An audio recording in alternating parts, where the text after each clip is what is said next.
In this video, we're going to look at how to use partial fractions in integration. Earlier on in the course, we looked at how to express an algebraic fraction in partial fractions, and what you may notice now that you think about it is that once you split something up into partial fractions, it is much easier to integrate. Let's have a look at how we do this. Okay, so recall that partial fractions allows us to take some monstrous algebraic fraction and split it up into, for example, 2 over x plus 1 minus 1 over x plus 3 over x plus 2, that sort of thing.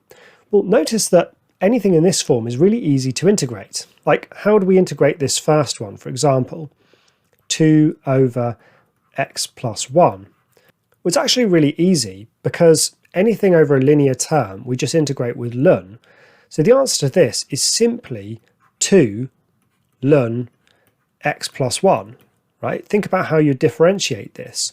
Well, the derivative of x plus 1 is 1, so we've just got 1 over x plus 1. Oh, and there was a 2 at the front, so in fact it's 2. So integrating stuff expressed in partial fractions is really rather easy. Let's have a look at a few examples. So out of pity, I've expressed this in partial fractions for you already.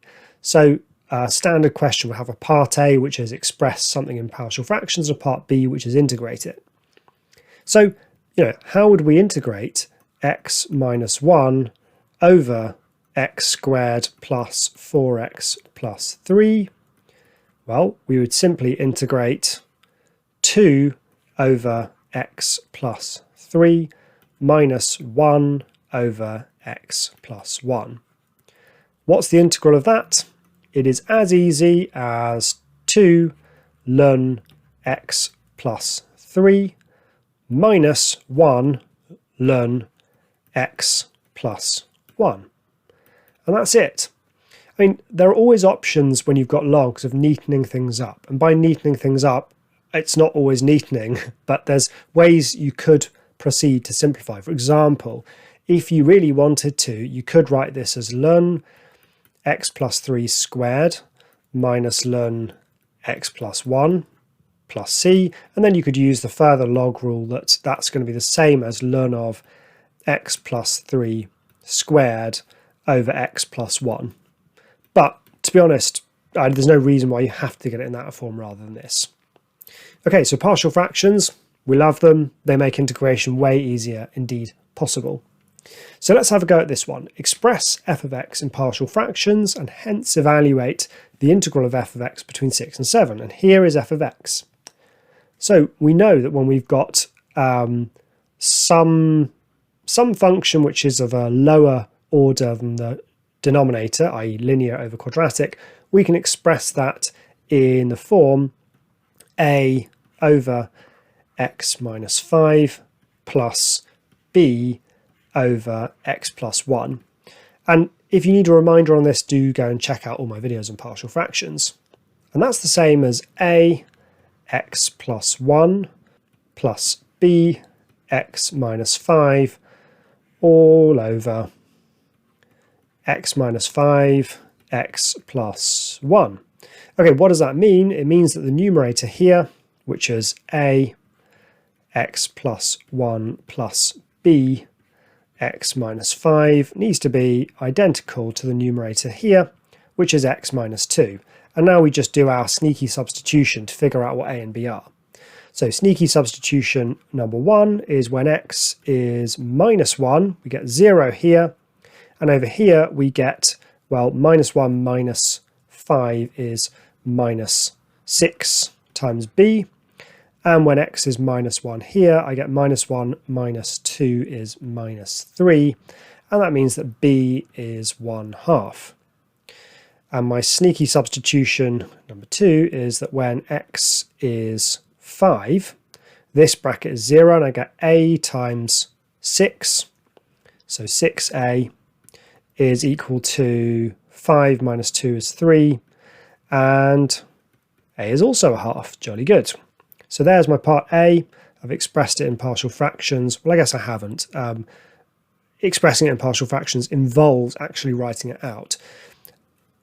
Top tip here, if we're going to be using this for integration, I strongly recommend you write it as 1/2 over x minus 5 plus 1/2 over x plus 1. Sometimes people are tempted to write that as 1 over 2x minus 10 and 1 over 2x plus 2.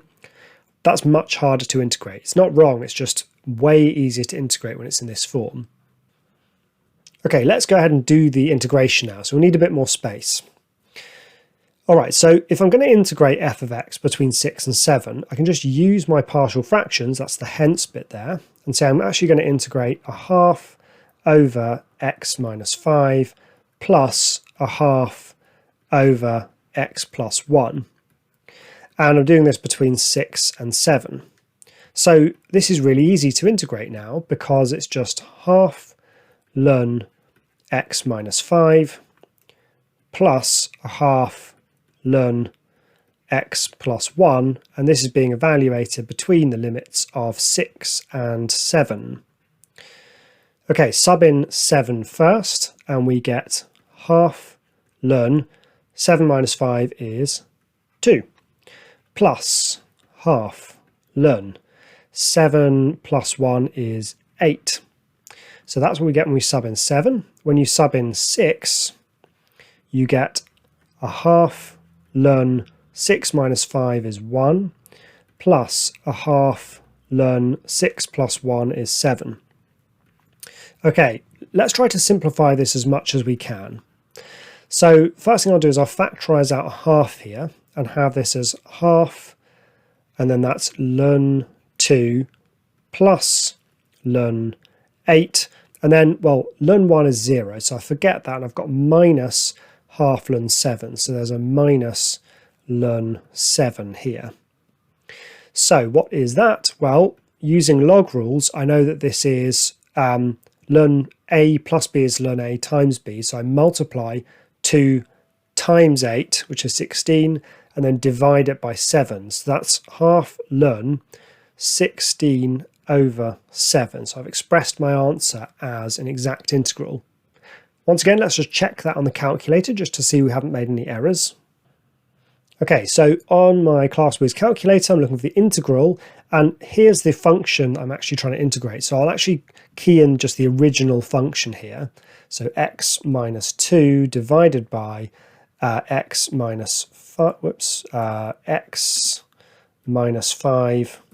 times x plus 1. And all of this between limits of 6 and 7. Okay, there's my answer, 0.4133. So, so keep that in your mind or take a note of it, and let's see if my answer is the same. So I've got, what have I got? I've got 1/2 ln 16 over 7, and we hold our breaths, and hallelujah, we have got the right answer, 0.133.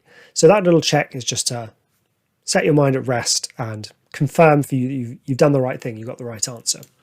Okay, I hope that's been a good initial look at using partial fractions for integration. In the next video, we're going to explore some harder versions, including some examples where it looks like everything has gone wrong and how to save the day. See you in the next video.